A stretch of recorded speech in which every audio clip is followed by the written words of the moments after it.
Acknowledgements. Thanks to Erica for bringing my characters to life. Thanks to Calvin for bringing my world to life. Thanks to you, it took 3 years to finish this book, but I thank you for joining Odessa and I on our journey. Odessa and the First Constellation. Written by Trilogy Davis. Narrated by Sky Alley. Chapter 1. Odessa. Under my hand was the heat of both suns burning and raging. The house was quiet. The days when it had been filled with the sounds of a happy family had long passed, and recently the house was more silent than ever before. I poured boiling water into a cup and watched the dry tea leaves swirl. As the tea settled, I sighed, grabbed the cup and a warm, damp cloth, and walked carefully back to Grimke's bedroom. The room was dark and humid. Resting the tea on the side table, I sat on the edge of the bed and tapped the cloth on Grimke's clammy forehead. He coughed, his body rattling as the bed trembled. The smell of peppermint from the tea filled the air and mingled with the miasma of sickness that emanated from my father's body. Grimke continued coughing, but his eyes remained shut. His short blonde hair hung in strands and stuck to his sweaty skin. "Wake up," I whispered, wiping the sweat from his forehead. He had gone to sleep 3 days ago and hadn't woken up since. The first day I wasn't worried. Grimke worked hard and deserved a restful sleep for once. But as night came, he still hadn't woken up. I had tried everything to wake him that first night, but Grimke remained unconscious. On the second day, I sent 2 pigeons to Opulake and the Eastern Aid Tower, requesting a doctor, but I had not heard anything back yet. Opulake was the nearest settlement to Pavrans. It was on the mainland on the eastern coast of Damasiri Kingdom, and west of my island home. Pavrans was my home, and it was a hamlet that sat on an unnamed island in the Mense Ocean. It would take days for the pigeon to reach their destinations, and the time that it would take for a doctor to reach Pavrans would be even longer, if they even had doctors there. The one doctor we did have, Reyna, had been drafted to go to Gemni, the capital city of Damasir, to collaborate with the doctors there on a cure, leaving the people of Pavrans with only her son, Colden. Colden was my boyfriend. He was short with long brown hair and large brown eyes. Our fathers were best friends, and we had grown up together. He was always one of my favorite people, and after years of friendship, we became more. Colden was the first person I turned to when Grimke fell ill. He had come the first night and checked on Grimke's vitals. "It's too soon to tell if it's the plague," he had concluded, closing his bag and leading me out of Grimke's room. I let out the breath I'd been holding in as I watched him examine my father. "We have 1 tonic left," I replied, walking with him to the kitchen. He washed his hands, accepted a cup of peppermint tea, and sipped it slowly as he thought. "No, until we can confirm that it's the plague, let's wait another day." Waiting another day had been harder than it sounded. I was anxious about the result, and I had been trying to keep it from Talicia, but she wasn't stupid. She soon realized that something was wrong with Grimke and had been trying to diagnose him herself. Perhaps she spent too much time with Colden. Getting the plague was almost a guaranteed death sentence. All the previous Pavrenis who had gotten it had died, and I worried that Grimke would meet the same fate. If it turned out he did have the plague, he only had a week or so before he would pass away if the symptoms and progression of the sickness were consistent. The symptoms were predictable. First came the cough with strained breathing, then came the fever, and that was followed by a coma. After a few days of sleeping, the infected stopped breathing completely. Despite the plague's traceable progress, we didn't have anything available to combat it besides the tonics, and this was the last one.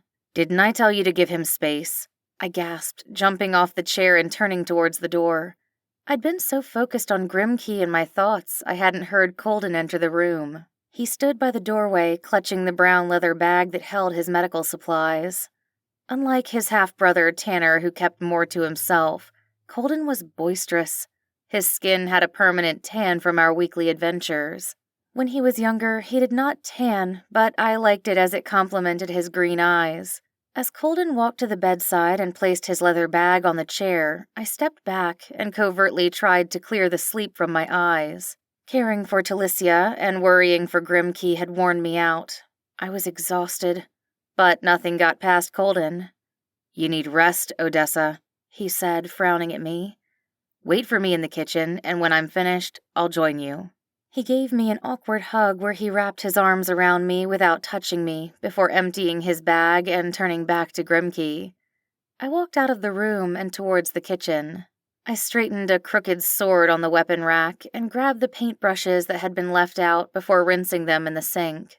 While Colden conducted his examinations, I gripped my tea and sat by the table. Just days ago, this kitchen had been bright with life and laughter.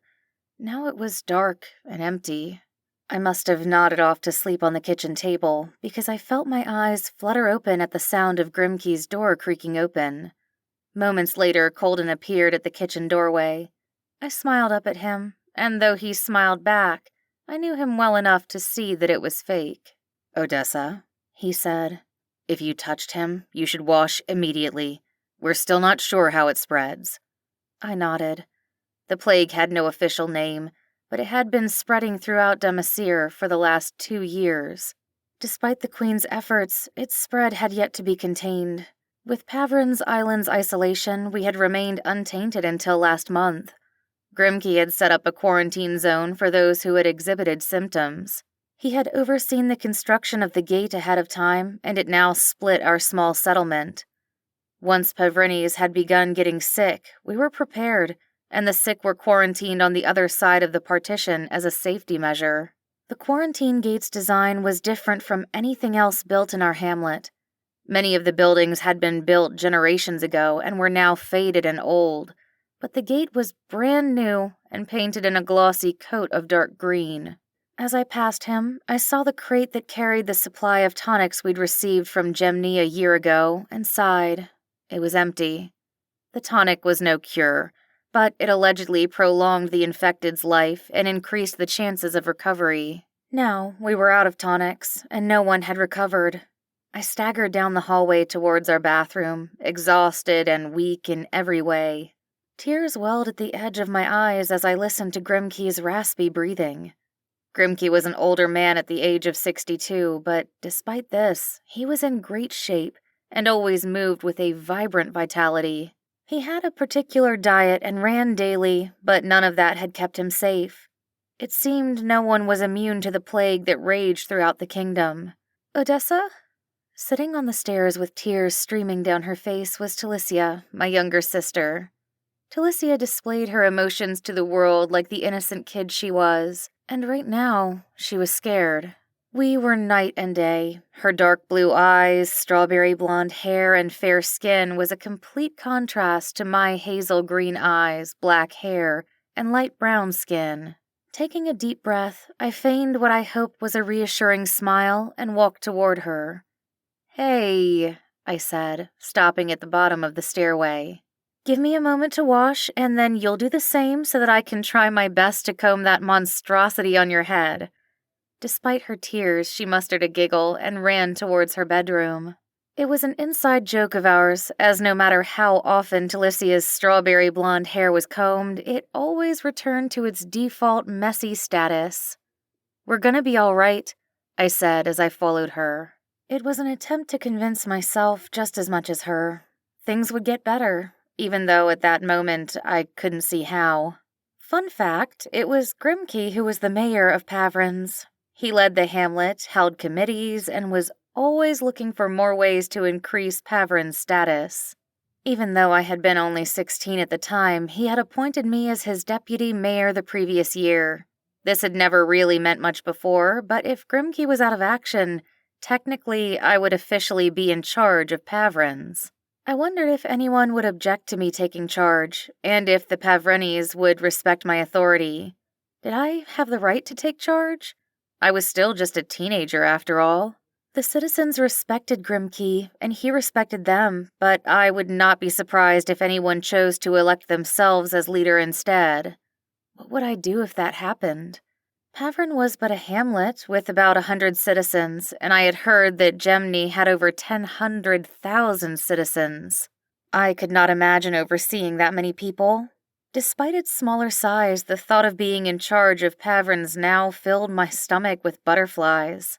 After washing Talisia's hair and giving her something to eat, I walked through the front door of our home and into the rays of the suns. It was a sunny day, as most days were, but it was cold today. There was a strong breeze that persisted. I thought it would be perfect for sailing, if not for the storm clouds congregating in the distance. A crowd had gathered in our yard. News of Grimkey's sickness seemed to spread faster than the plague itself. Grimkey had only missed a few days of work, but that alone was enough to breed uncertainty in our hamlet. A few of them had gathered in our yard last night, but with no news, they quickly dispersed.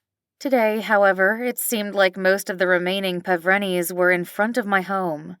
The talking and whispers died down, and the atmosphere was as grim as our garden. It had died years ago despite my best efforts, although Talisia insisted it was making a comeback due to her efforts. Colden's father Jacob and his brother Tanner were there, as well as the other villagers of Pavrins. Jacob locked eyes with me and gave me a slight nod, which I returned nervously. Jacob had always been there for me, and besides Grimkey and Talisia, he and Colden were my favorite people in the world. "Well, are you going to say something?" piped Chelsea the innkeeper. "I've got customers waitin'." Some of the villagers behind her rolled their eyes. This was untrue. We'd not had any visitors in months, although our little island wasn't exactly a tourist spot to begin with. The closest thing to a tourist attraction we've ever had was the Queensland Forest, and Chelsea's Inn was borderline closed. The door behind me swung open and Colden came out. He stopped next to me and straightened his back, in a vain attempt to appear taller. I had towered over Colden since we were kids, and although he was catching up to me fast, he hadn't bested me yet. "He definitely has the plague," Colden said, resting his hand on my shoulder. A wave of nausea swept over me as I struggled to keep myself composed. Colden turned to the crowd that had inched closer and addressed them. "Everything's going to be all right," he said. Wasn't that the same thing I'd just said to Talisia? Was he lying too? I turned back to our house and glanced at Grimkey's window, knowing that he was lying there, burning to a crisp. Two bright blue eyes peered back at me from the upstairs window above his room. I needed to be strong for her. Turning back to the crowd that had gotten bigger with Colden's announcement, I took a deep breath and suppressed my fear. "The mayor appears to have the plague, so we need to transport him to the quarantine zone." The crowd gasped, and the whispers grew louder as Colden gestured for his brother and Jacob to follow him back into the house. I didn't get to say goodbye before I'd had to address the citizens, and now I wouldn't have the chance. "What's going to happen now?" "If Grimkey can fall victim to the plague, we'll be next. At this rate, I'll have no customers for my inn." "All right," I said loudly as the talking died down. "We are completely out of the tonics we received from Gemni. Does anyone have any?" Silence. Grimkey had been in the midst of getting help from Lord Lawrence, who was the Lord of Opulake, to invest in the town, but the plague took over, and then things had gone downhill since then. Grimkey had fallen sick before a grant could be issued. Although I had lit the Pavrini Aid Tower, the Eastern Aid Tower remained unlit on the shore, and no one had come to help or investigate. "Very well, The door swung open. Jacob and Tanner walked out of the house carrying Grimkey to the quarantine housing, with Colden following closely behind. About 40% of Pavrins resided there now. Tanner's mother, Ramona, was one of the many Pavrins who rested in the quarantine area. I felt the responsibility of my task weighing heavy on my shoulders. I'd had training for this, but training was different from action. "Goodbye for now, Father. I'll fix this, I promise." "What now?" Chelsea asked. "I'm going to journey to the Eastern Aid Tower, if not Opulake, to ask Lord Lawrence for more support for Pavrins. It seems he hasn't received our pigeons. I'll be taking Talisia, and Jacob will take charge in my absence. It's about 3 days of travel total, so I will, with good luck, be back in 7, maybe 8 days. If I must, I will sail to Opulake, but that is the worst-case scenario. I'm going to the Eastern Aid Tower first. I had never left the island, and I felt bad about leaving hours after taking charge, but Grimke was sick, so there was no time to wait any longer for a response by pigeon. Tanner and Colden rejoined the crowd as those assembled began to disperse, but their father Jacob had not returned with them. "Hey," I said, beckoning him closer. "If you see Jacob, let him know that I'll meet him at your house after I've packed some things. Oh, and make sure to wash as well." Tanner nodded and left, while Colden made his way to my side. "I guess I'll see you in 8 days." "What do you mean?" he asked, an expression of confusion clear on his face. "You've never even been to Opulake, plus you can't swim. I am definitely coming with you." "You're the closest thing to a doctor we have. I need you to stay in Paverins and help where you can." "Odessa." I touched his cheek and shook my head. "I'll see you in 8 days. 9 at the latest. I promise you, Colden," I said. The words slipped out my mouth like an unrestrained river, even when I knew I should not have allowed my tongue to make promises so easily. "Fine," he sighed as he pulled me into a hug. "Good luck, and safe travels." He kissed my cheek, and at that moment I closed my eyes and ignored the world around me. I felt warm and safe. In my heart, I wish he could accompany me. "Thanks, Colden." "I love you," he said, running his fingers along my cheek. "I know," I said, smiling at him. With one last kiss on my cheek, he walked off toward his home. Before I could turn around and into my home, the wind shifted, and the scent of oranges entered the air. I turned around and saw Mama Mahalia on my porch with her leather bag of bones. Mama Mahalia was called that because she had a daughter who was also named Mahalia, and we did that to distinguish between them. The unique thing about Mama Mahalia was that she sometimes did fortune-telling. I wasn't completely sure how it worked, but she rolled a 20-sided dice and gave answers based on the results. Her husband Marcellus had vanished at sea years ago, and I'd heard that someone had heard her pleading for him not to leave, and that if he did, he would not return. Marcellus had left, and he had indeed not returned, and because of that, Pavrenes did not sail east of Paverins anymore. The ocean stretched farther east than our maps charted, and Marcellus was an explorer. He had sailed out many times before and had always returned safely. "Want me to read your fortune for your journey?" Mama Mahalia questioned. Her eyes glowed a brownish-red hue, and her long red hair flew in an unrestrained manner with the wind. The Mahalias and Talicia were the only ones on the island with red hair, although Talicia's hair was a lighter red. I considered the Luck Seer's offer. I had never done it before, although I had wanted to. Grimke had the opinion that the future could not be predicted, and I agreed, but if it gave a positive response, I would feel better about my chances of success. I thought about how a negative result might affect my mindset and decided against it. "Thanks, Mama Mahalia," I said with a smile. "Maybe next time." Mama Mahalia smiled, but her smile was tinged with sadness. "There won't be a next time, honey," she replied. "Are you okay? You're not sick, are you?" "No, just old," she said with a chuckle. "It seems I am near the end of my life." "Oh, don't say that, Mama Mahalia," I said sadly. "I'm going to get the cure and come back as soon as I can." "I know you will," she said with a smile. With that, she got up and walked down the road toward her home. Halfway down the road, Mahalia II appeared at her side and hugged her tightly. The scene made me miss my own mother. With a sigh, I turned and faced the door of my home. I took a deep breath before entering. Back in the house, Grimke's cough had been replaced with Talicia's whimpers, and there was nothing I could say to comfort her. Nothing but lies and false promises. When the plague first arrived on our shores, I pleaded with Grimke to stay away from the sick, but he insisted that as the mayor it was his responsibility to make sure every villager was taken care of. Now it was mine. Grabbing the worn leather bag hanging by the door, I gathered clothes for myself and Talicia, as well as rope, rations, my deputy mayor's paperwork, and the sword Grimke had gifted me. It was a special sword made of black metal with a black hilt. It was one of a kind, and I was convinced that Grimke had once been a knight of some sort, but he often denied it. Back in the front yard, the crowd had now dissipated completely. A part of me hoped that Colden was still standing there, ready to insist that he join me.